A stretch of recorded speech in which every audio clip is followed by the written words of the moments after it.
Hello everyone, my name is Lauren Donker and I am the History Museum interpreter here at the Museum of Ontario Archaeology, and today I wanted to talk about repackaging and discuss some of the behind the scenes collection work that the museum does.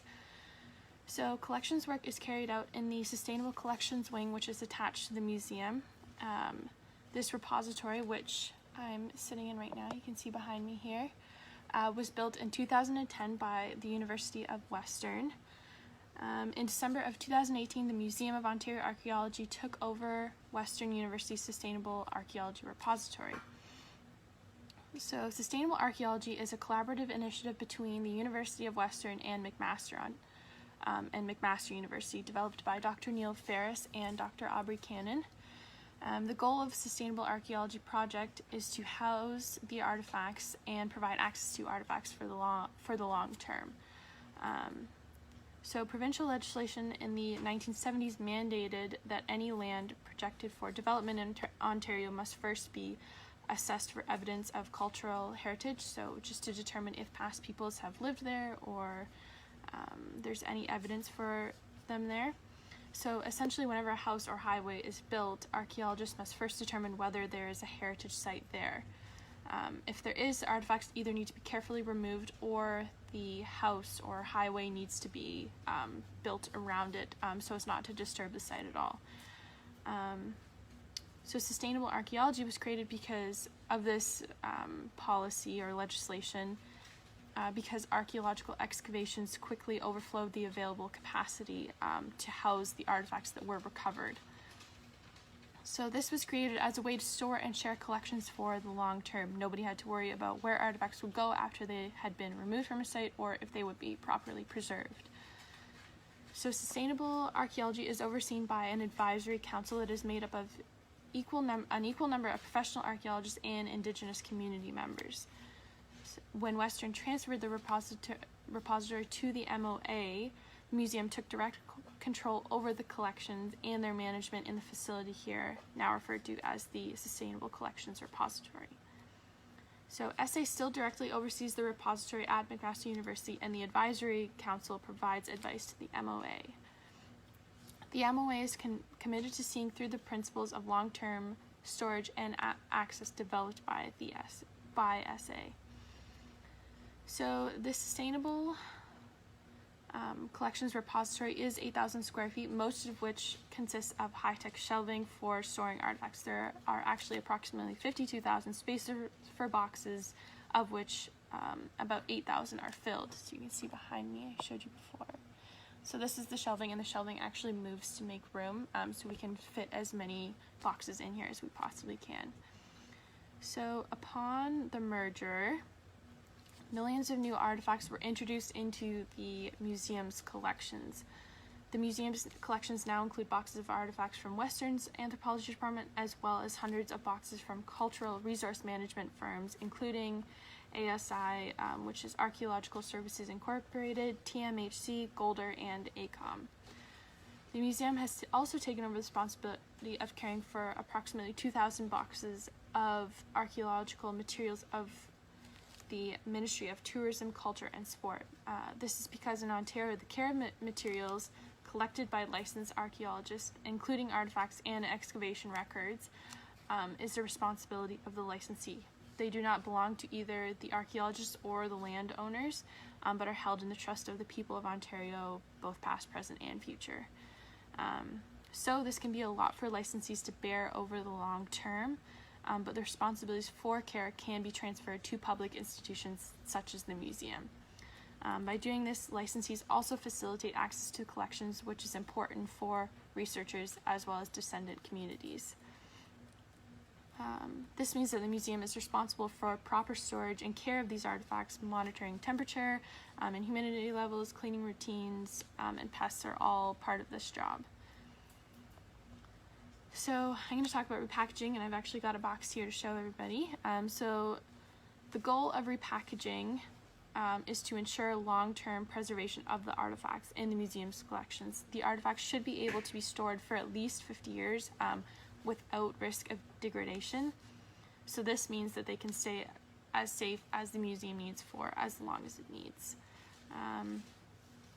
So materials, there's very specific standards that materials need to be repacked to meet in order to properly protect the artifacts. So SA uses archival grade materials that are intended to last as long as possible and not damage artifacts or attract pests. Artifacts are sorted by material to make sure they aren't damaging each other, and fragile materials are given extra precautions.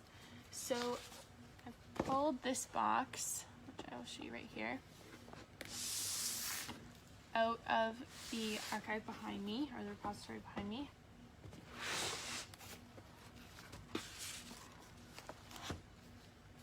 I'm going to put on some gloves here because I know there is animal bone in this box, and organic material is easily degradable. So as you can see, there is a large mix of artifacts in this one box, or in this one bag here. So I've got some pieces of bone,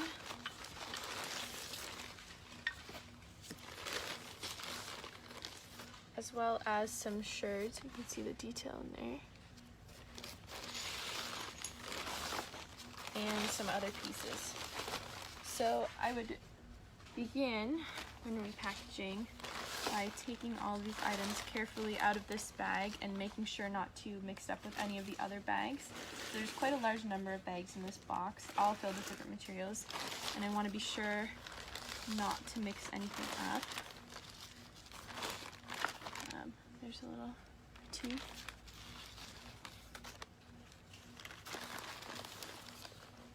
So I'm just very carefully taking everything out here, laying it all on my tray, which is covered with foam, so if I drop anything, it doesn't matter so much.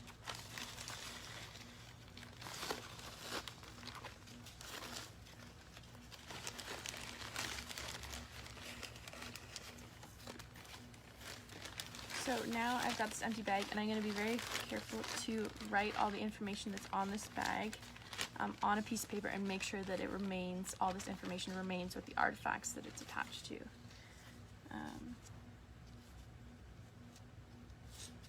I'm just sorting some of the artifacts here. Got bone, some sherds, a flake here, and a very tiny rib bone, it looks like.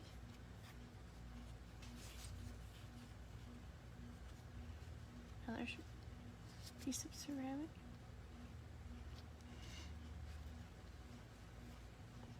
So I have gone ahead and sorted everything into separate bags here.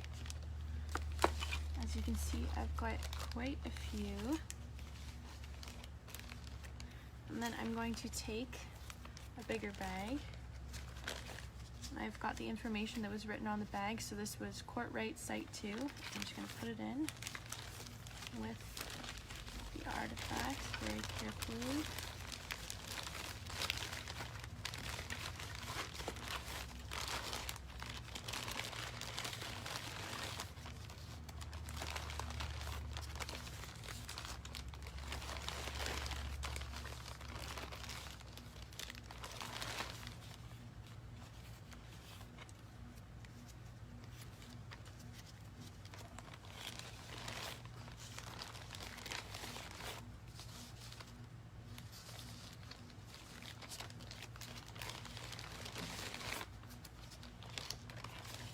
So that is one bag complete, and I will show you if I can capture that the rest of the box is quite full. So I've got my work cut out for me here, and all of these things will have to be sorted separately and then put back in this box and reshelved. So as you can see here, I have finished up repackaging the rest of the bags, so I'm just going to put them all as orderly as I can back into this box.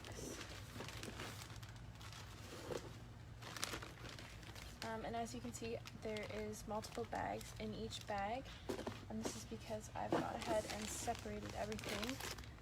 Especially in this one, we can see that there's a metal lock, and metal can be quite damaging to other artifacts, so this one is placed in a bag separately. I'm just doing this as neatly as I can. Unfortunately, there's no catalog numbers. Normally the artifacts would go be sorted based on the catalog numbers and placed into the box accordingly. But we don't have that for this site.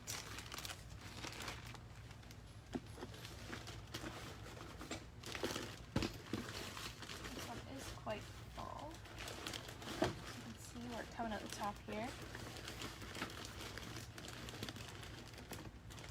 Alright, so now that's all done. The box is going to go onto the shelf with this side facing forward, and I've got a little tag here that says the site name, and it would have the board number if we knew it. So the site's called Long Point, and then within the box I've written some of the materials. So there's bone, ceramic, rocks, metal, and glass. Put that right here so it's visible. And then I'm going to go downstairs and put it back onto the shelves so it's easily found. And that's all I have for today, so thank you for watching, and we'll see you next time.